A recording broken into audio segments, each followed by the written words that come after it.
Alright, today we have something really cool. This is a video by Eorzean Archive. If you haven't subscribed yet, I highly encourage you to do so. They have amazing stuff.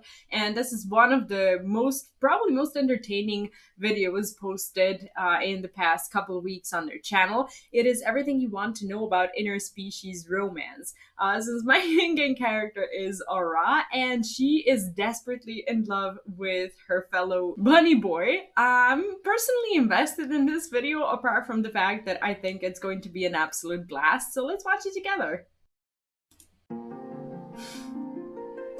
Oh, this is gonna be so cool.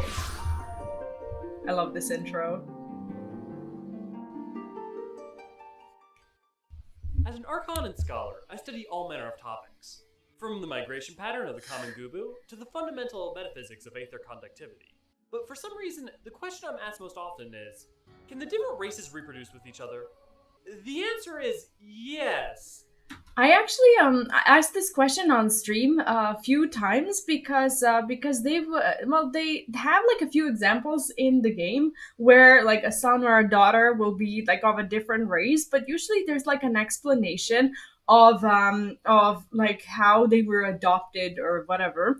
I don't want to spoil anything with the examples, but there is an example in Heaven's Ward that we all know where they directly describe one particular character who is a result of such a romance. So I'm actually interested in more lore about this because I'm sure that there's more examples and just more stuff that we maybe don't know, like that are in the game because they're like hidden in some side quests or whatever. But Yours in Archives does a very good job at uncovering these.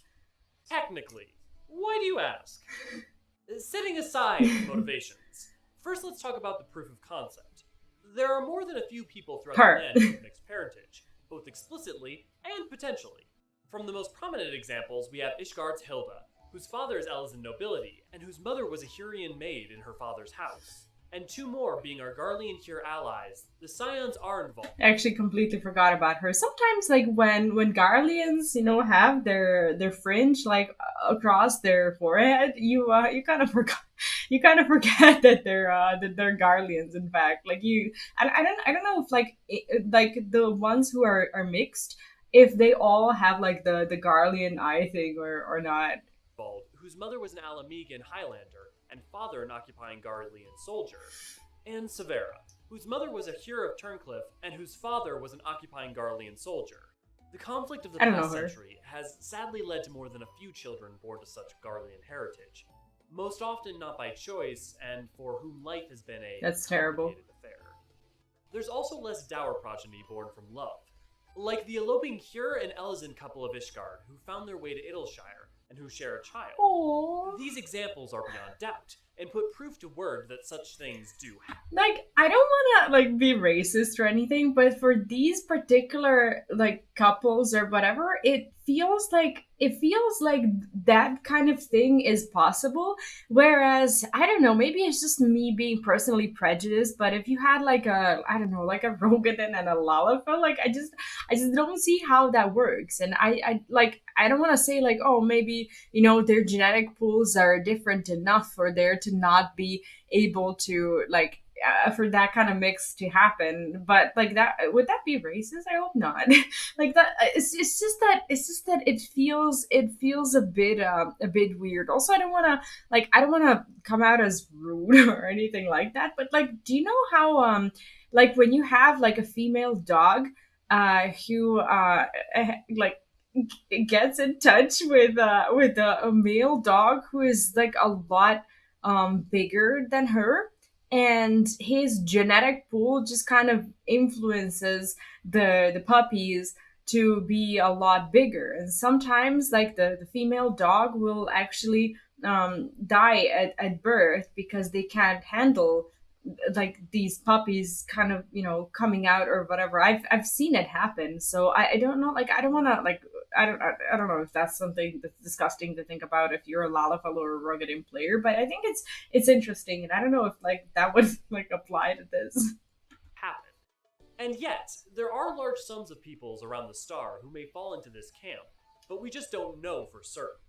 Tales in the Ruby Sea exist of an Auri child, born to a Hurrian fisherman and an Auri rain, who was in fact the Ruby Princess of that time. I see. Those of Sui no Sato claim the tales to be true, and nearby legends of a fisherman who traveled to see the rain and disappeared beneath the sea do offer some corroboration.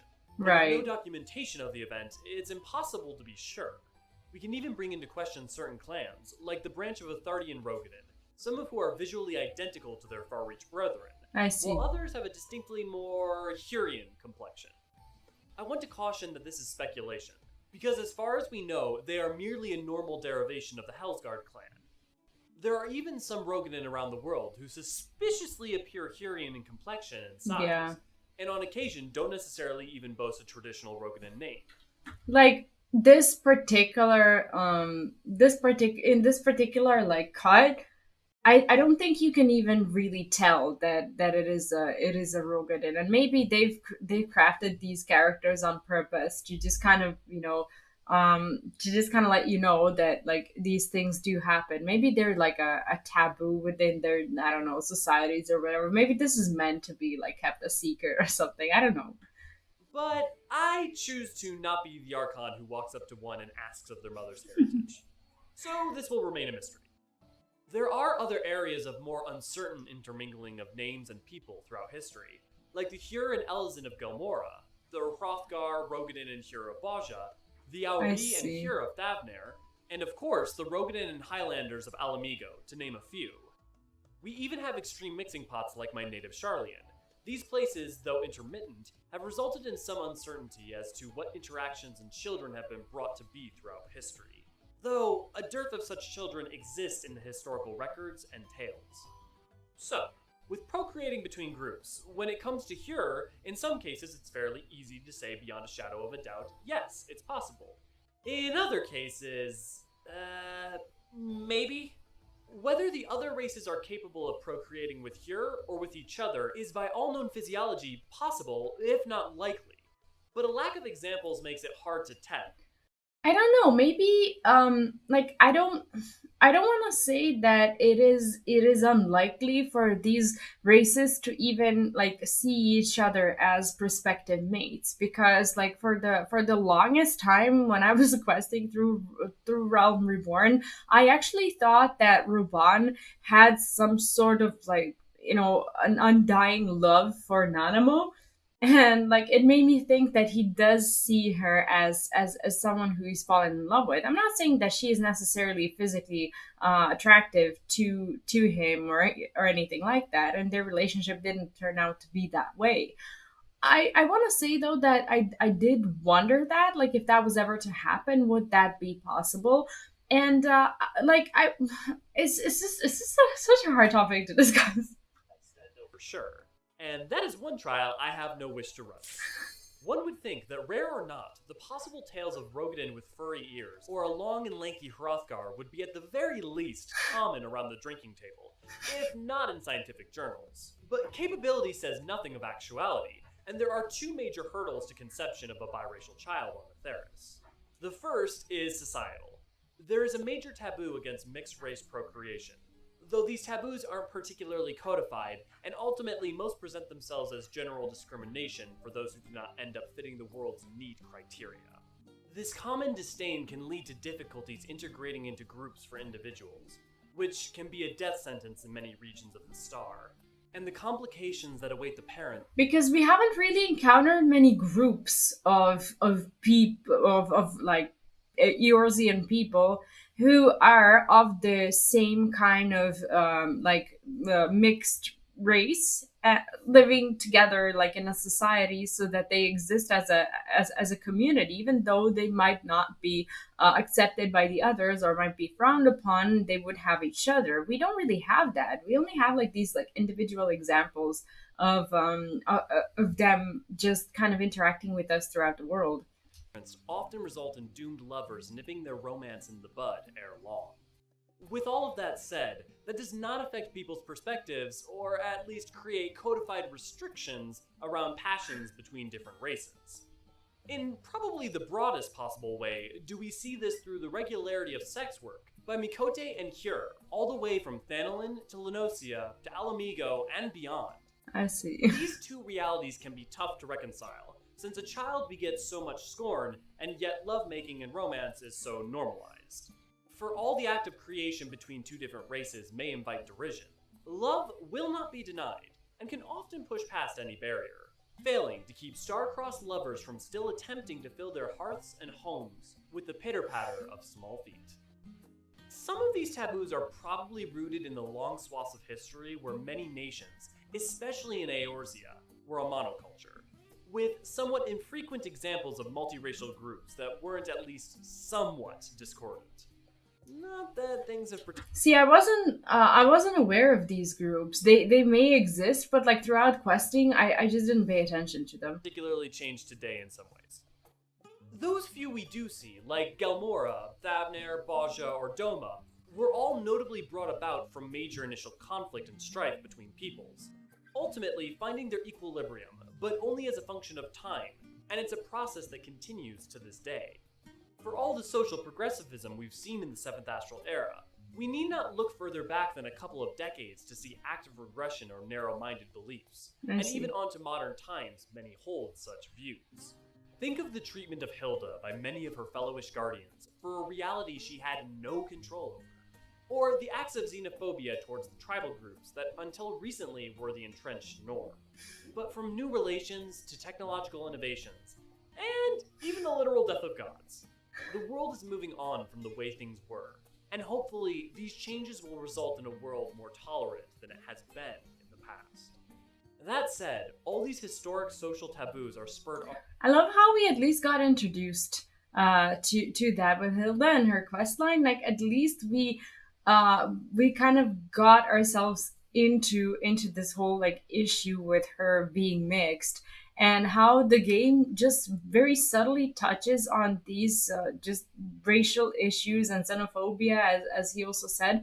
And it's just nice how, like, even though sometimes it's hard to bring about big change in the world, here in yours you at least feel like you're doing something. You're like making things happen, and you're getting everyone more involved, and you're fighting the discrimination in that sort of sense. Like the game actually at least gives you that little bit of feeling of doing something good, even if it's just like in the digital world. By the general rarity and lack of visual discernment for mixed-race children, in and of itself creating a self-fulfilling cycle, which is due more specifically to our second major cause, which is the practical issue.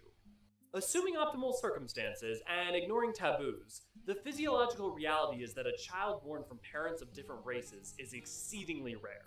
Some even claim 1 in a million. Why this is the case isn't fully clear. As far as modern study has taken us, I wonder if I'm not sure if he's talking about the actual birth rate in comparison to the conception rate. Like I guess those relationships are rare on their own, but I wonder if this means that a lot of these mixed pregnancies would end in a failure in themselves, rather than the pregnancies just being rare but having a high success rate. it seems that most spoken races share a common ancestor, from which we split in some manner over 10,000 years ago, which makes interracial procreation a logical possible outcome. But this is only our current working theory, as there is some split evidence from a few different fields of thought. As new discoveries of the past come into greater focus, perhaps our understanding may change. Okay, yes, sociology matters, but what of the practical requirements for children? Skipping over the basics of conception, as I assume most of you are at least, hopefully, aware, if a child is born to parents of two different races, what exactly defines their appearance? As it's not as if we see Lalafell running around with bunny ears, or Elizin with Mikote tails. And those few specific examples we have, while varying somewhat, take strongly after one of their parents, Nice. almost exclusively. In the rare event a child is born by intention or happenstance, their physiology is primarily defined by their mother, in near all cases. There are somewhat rare exceptions of secondary characteristics being defined by the father, such as Hilda, who while With her sharing her ears. mother's Hurrian frame, has the pointed Elizin ears of her Ishgardian father. Right. In the tales of the Auri princess and her child born to a Hurrian father, it said that the child had few scales, but still would have had the telltale horns and tail of the Aura. Think less of a half and half situation, and at most the mother's race with a dash of the father's characteristics. I see. Maybe the children are in a way like allowed to be born, but the genes are like when they're supposed to like get mixed together, and coming from someone who has a background in biochemical engineering and with a vast knowledge of genetic manipulation, this is extremely interesting to me because this is normally not how genes would work, but in this particular case with these races, it feels like the genes are like sitting there just kind of discussing like who's going to be dominant, who's going to be recessive, and one of them is just like, fuck it, you take over, and they just give up on trying to make these mixed features whatsoever. But that dash isn't even necessarily required or common. Rarity upon rarity. There are, as always, exceptions to this though, as the intermingling of different clans, such as the Keeper of the Moon and Seeker of the Sun Mikote, does not always result in the child having the same features as their mother. So, it's uncommon for mixed children to be born both from sociological and physiological pressures. And on top of this, most children would not even present as being different at all, making the whole ordeal harder to study or even address. One more exemption from these rules is the Garlean eye, which, regardless of which parent is Garlean, is only born to children who are pureblood Garleans. I see. Is what I would like okay. to say. However, as No? existence is not a nice shiny box but an infinite continuum of multicolored icosahedron, there is at least one known contradiction in Severa, who, while is only half Garlean, has a Garlean eye. Though A, she shares her Okay. mother's, not her father's frame, and B, her eye is the only known case of a black Garlean eye, suggesting that What does the black Garlean eye even mean? I don't even remember this character throughout questing. Maybe I just haven't encountered them yet, but perhaps it's vestigial, making her a 1 in a million amongst a 1 in a million. Are black Garlean eyes only born to half Garlean women? Does the eye actually do anything? Will we ever get any answers to these questions? I'm glad you asked. no. We've talked of additions, but what about limitations? The limitations of certain races don't seem to cross over to children of mixed parentage. In example, the capability of ethereal manipulation is maintained by those of half Garlean descent, as we can see with Arnvald and Severa.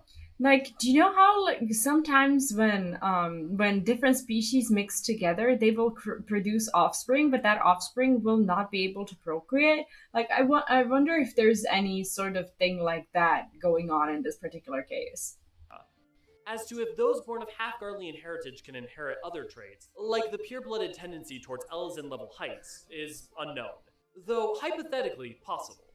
All these complications aside, none of this is to say that all interracial relationships and romances are completely stymied, which is one reason such children happen at all. I want to point out that a relationship does not mandate physical intimacy, and a marriage does not mean romance, nor does it mean copulation, and none of this assumes a desire for children. Same page? Good. As I touched on a little bit earlier, while not different races, cross-clan children are quite common, as is the cultural reality of sharing names cross-clan. I'm sure many of you can speak to this from your own travels. Those like Minago Raz, with her Seeker of the Sun father and Keeper of the Moon mother, Fergus Lokilpson of Amagina and Sons, who is a Hellsguard with the Seawolf name, and Flamine, who is a Keeper of the Moon with a Seeker of the Sun's name. I see. These practices of naming also suffer the same complications, leaving the cross-clan names the primary identifying method for their parentage. That said, as we can see with the M tribe, the mother-father rule is not always the case.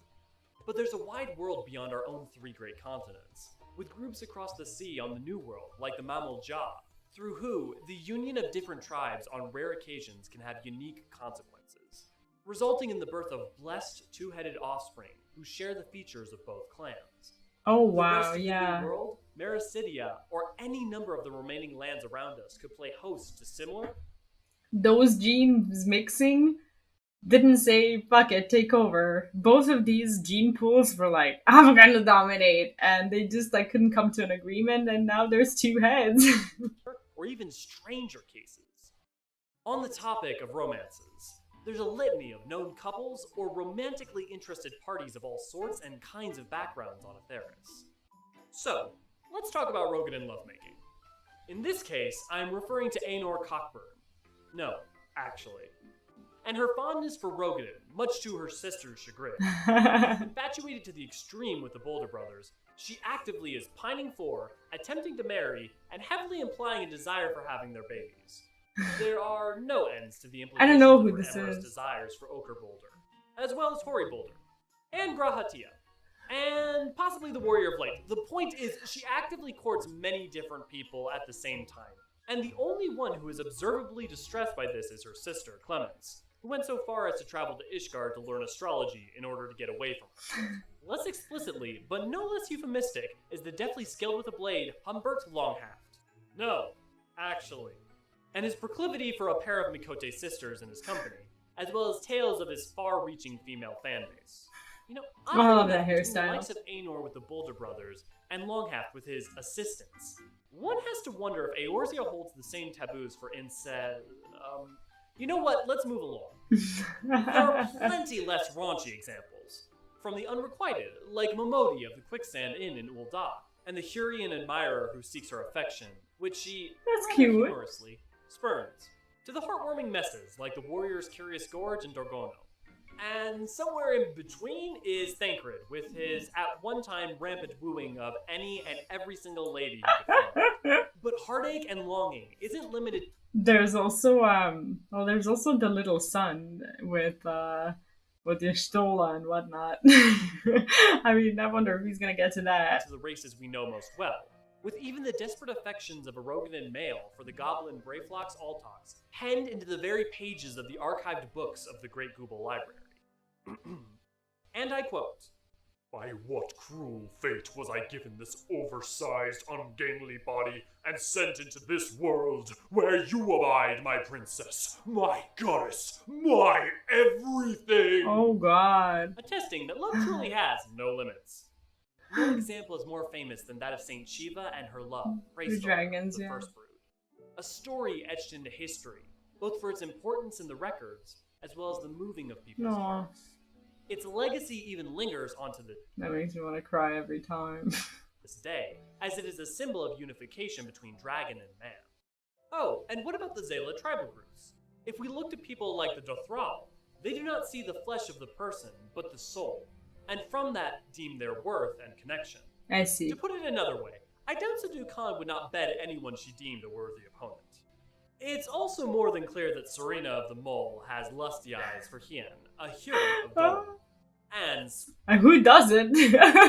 speaking of the people of the steppe, what greater example could we possibly have than Magnai of the Oronir, who desperately seeks There we to go. find his Nala, regardless of race, and who gets rejected so hard some might mistake it This video has just been validated. for a number calamity. So relationships and more range from the vicarious and lustful to the platonic but deeply moving, and sometimes the impossible to define. As many of you are aware, even institutions are allowing, as no limits are placed on those who would eternally bond themselves before the 12 at their sanctum. Like if you were to not be able to get married to a player who is of a different like gender or a different race, that would have been an outrage. And across Atheris are we witness to these unions. Since we're talking about unions and children, I should point out, adoption is common across the known world, and shares none of the taboos that are had for children of mixed race. Examples being Pippin Tarupin, adopted by Rabban al-Din after he was sold by his biological father to the Blood Sands for drinking money. Minfilia Ward, who lost her father during a Gubu stampede and who was adopted by Flamine Kesh. Cryle Baldezian by Galif Baldezian, and numerous other examples besides can be seen around the star. So, we know kids can be had, courtship is real, racism is bad, and hearts must feel. But what about what comes next? Every astral era and umbral era has begot a cycle of progression and regression. But, with future days looking different, and the many nations that have begun to act as melting pots, from Sharlayan, Dalmasca, Hingashi, Thavner, Baja, Doma, and hell, basically all of Eorzea, I think it's fair to say that the 7th has room to be the end of old prohibitions. For all the races have spent the intervening 10 millennia shifting and overlapping company, those of mixed race are rare across the annals of history. But with modernity fast encroaching on a Like mostly throughout the game, when we take a look even at where they live, and like what kind of communities you can find them in, most of these uh like cities or communities or whatever will be like predominant dominated by one particular race. And I figured since they don't travel like through aetherytes the way we do, and like travel is still like they don't like teleport or whatever, some of them don't travel much at all. Mostly you're gonna encounter people who look similarly to you, unless there's like a obviously like an invasion of alamigo and like Garlean soldiers and whatnot who actually have traveled there with purpose. I'm just saying, like, I think it also has a lot to do with that, like the very rarity of it. Because during your lifetime, if you encounter, only your race and a few people who are of a different race, it's just not likely. Theros, and an age of prosperity on the horizon. Who knows what norms might change, and what the culture and the population of our shared home might look like in the future. Thanks for watching, Archons. I love this video. Again, if you haven't subscribed to European Archives, you definitely should. They have amazing content. And this is a very good video. I actually found it super hilarious and informative at the same time. It was great. So thanks for that.